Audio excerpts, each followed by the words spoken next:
SeatGeek. For all your ticketed events, from sporting to concert outings, SeatGeek has you covered. They even conveniently color-coded each ticket on their website from amazing to worst, so you can easily know which are the best deals. SeatGeek, the smart way to buy.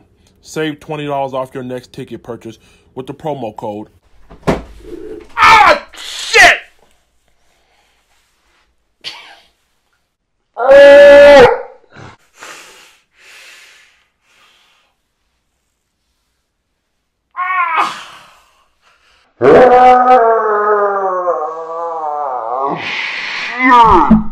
Hey, everybody, I'm your host, Grande Gato, also known as the Big Kite. My cool kite, put your paw! Oh, Zubby Rock with the Big Kite.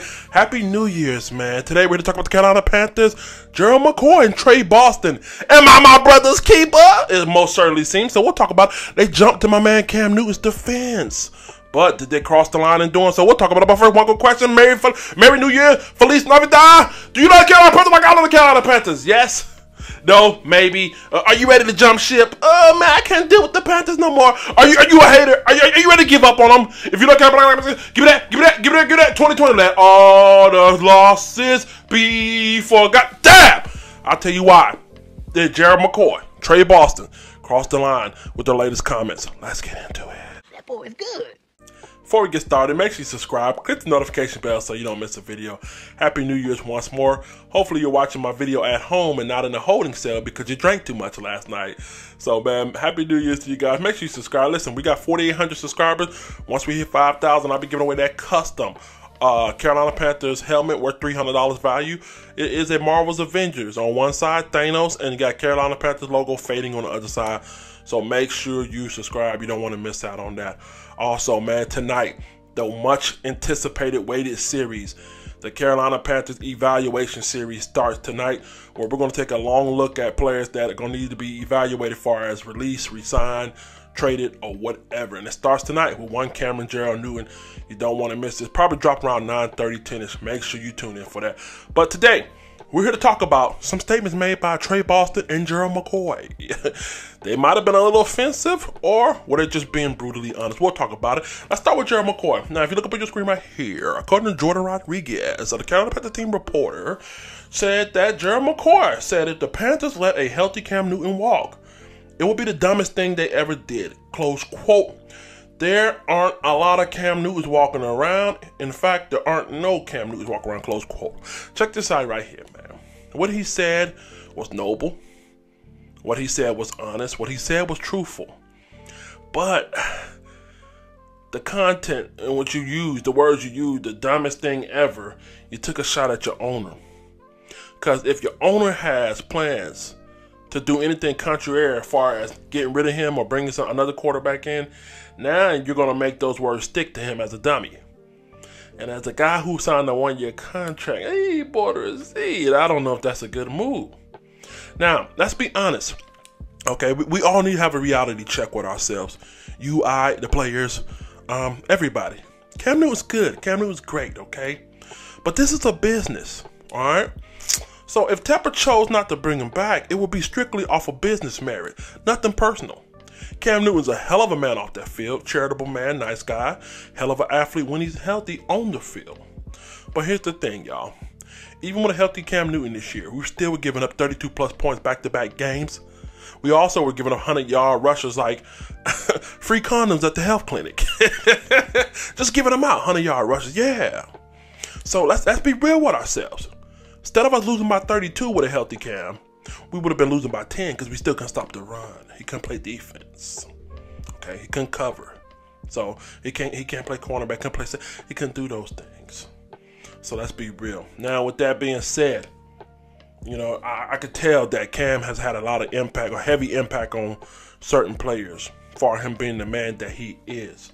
But the fact that you said that there's not a lot of Cam Newtons walking around, and the fact that you said that if they release him, there will be a dummy. No, they wouldn't be no dummies. No, sir. They would be businessmen. That's what they are. It couldn't be no dummy. Because here's the thing. If they if they resign him to a multi-year extension, and Cam, who's been hurt 2 out of the 3 years, comes back and get hurt, then who's the dummy for resigning him for that big ass extension? You see what I'm saying? So again, we got to be careful with our words here. Now, I get you. You're adamant and you're passionate about Cam. A lot of fans are. I am as well. But you can't call people dummy for not resigning him. You got to respect both sides of the table. Now, with that being said, we're going to talk about it later tonight. I don't want to get too much out, but I'll go a little bit into it. Cam is not that same Cam that he was in 2015. When Cam returns, and he is returning, about 90% sure of it, when he returns, the Cam that you're going to see is not the Cam scrambling around, doing flips and diving for Superman touchdowns and stuff like that. If Cam is going to be at his best, it's going to be through his arm with a little bit of sprinkled in run. Cam, listen, when you had those foot injuries, the same foot injury that took out a former NFL player and Maurice Jones-Drew, who was a running back, who said he couldn't recover from it, you're not going to chance that. You're not going to chance that. So, again, you're saying there's not a lot of Cam Newtons around. Well, I tell you what, there's not a lot of healthy Cam Newtons around. Even Cam Newton's not around because he's not healthy. You see what I'm saying?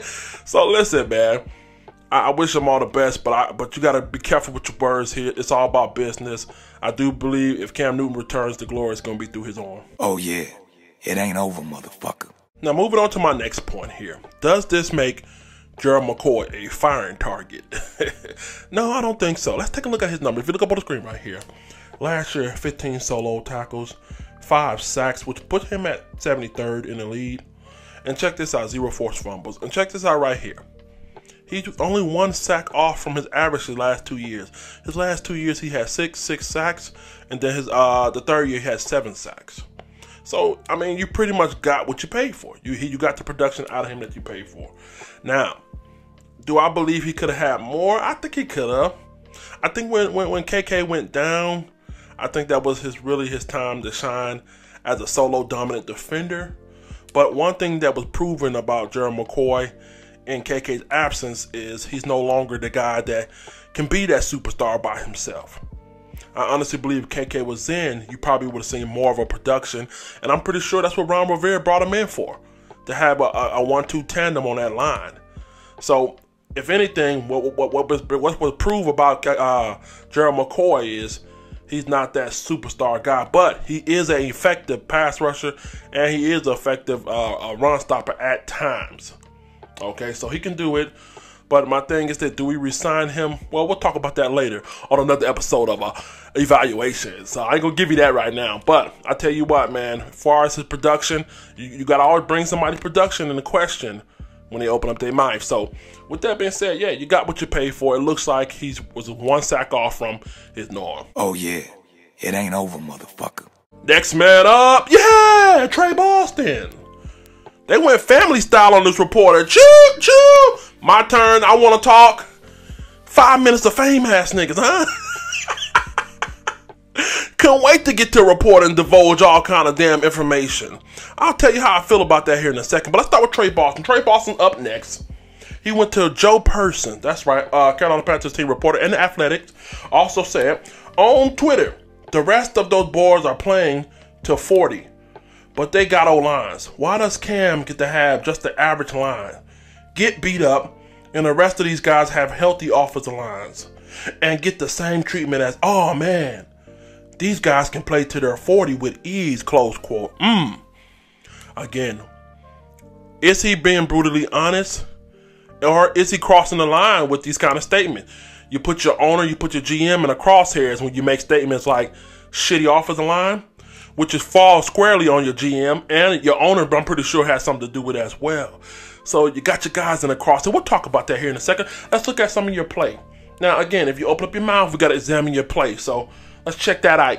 Tre Boston, 53 tackles, which puts him at 153 plus, ranked 153 plus solo tackles. But check this out. 3 interceptions at the safety spot ties him for 20. Also, pass defense, 11 pass defense, tied for 26. So, again, I do believe he'll be back next year. He's probably one of the best safeties we had in a while, and deservedly so. I also think he's been one of the most vocal players that we had here as well. Now, with his comment about Cam Newton and how they haven't brought him a solid offensive line, again, you kind of, it's borderline cringy, man.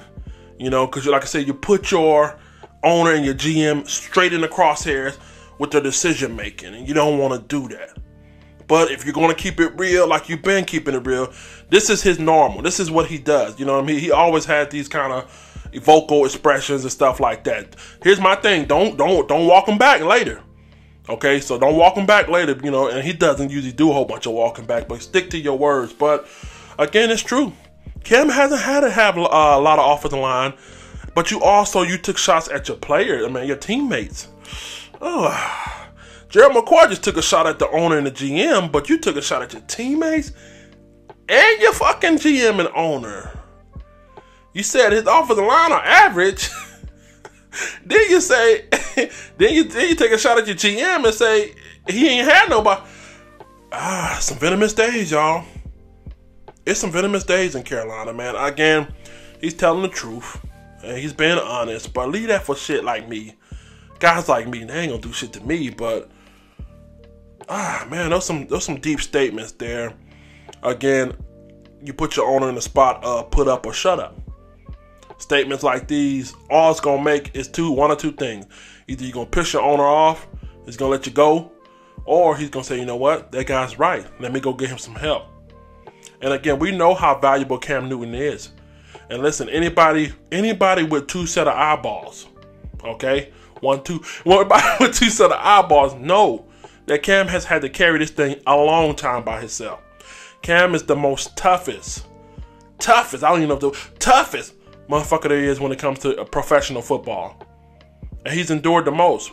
Vertebrae fusion from car accidents, illegal headshot from my man Stewart from Denver, fuck him. I mean, listen, he has been beat up. The dude from Atlanta, my man from Atlanta, took headshots at him. Deion Jones. I can literally go down the list of how many times he's been hit or dinged up or banged up. Some of that's been because his offensive line, and some of that has been because Cam Newton was a risk taker. Cam Newton plays with no filter, no fear. And sometimes when you don't play with no fear, you're going to meet a nigga in the hole that's going to play with no fear. And he's going to let you know y'all going to be two fearful motherfuckers banged up. Okay? So that's cool it on just the offensive line. But I agree with you. I mean, you got a point. I mean, I can't say nothing wrong with it. Again, but you did take a shot at your teammates, man. If I'm the offensive line and I was in charge of protecting Cam for them first two games, you know what I mean? I'm going to take a little offense to that, man. So leave that shit to me and the rest of these news reporters out here and YouTubers and shit. But you got a point, man. Hey, shit, I can't say nothing about it, man. Message. Last but not least, how do I feel about all this chatting and stuff in the locker room, running to the media? I don't know, man. I think there's a brotherhood, a oath, man. Secret society. Death before dishonor. Trust. Code of silence. G code. You know what I mean? It should be like that when it comes to certain... Listen, if you want to talk amongst each other, you know, like what Trey Boston said about the O-line, they get him no help. Those guys got eyes. Them GMs and owners and the scouts got eyes. They know that Cam been getting this shit rocked. Okay? They know the fans are not happy. They listen to people like myself. They know that, okay? But for you to go out there and do that, not only did you offend your offensive line that's currently there, you offend your owner and your GM and shit, you know what I mean? I don't like that. It used to be back in the day a code of silence. You know, you say what you want to say to your brother in that locker room, or y'all hang out or whatever, go get a beer. But going to the media, I don't know, man. Man, that just, I don't know, man. I don't know how to feel. How do y'all supposed to feel about that? Keep that shit on the hush. You know what I mean? Wear that little smile and say, decisions are good. I like good move. Keep signing my paycheck. You know, man. I don't know, man. Maybe I'm cut from a different cloth. I just no telling on your people, huh? That what 21 Savage said. He said, no telling on your people, my nigga.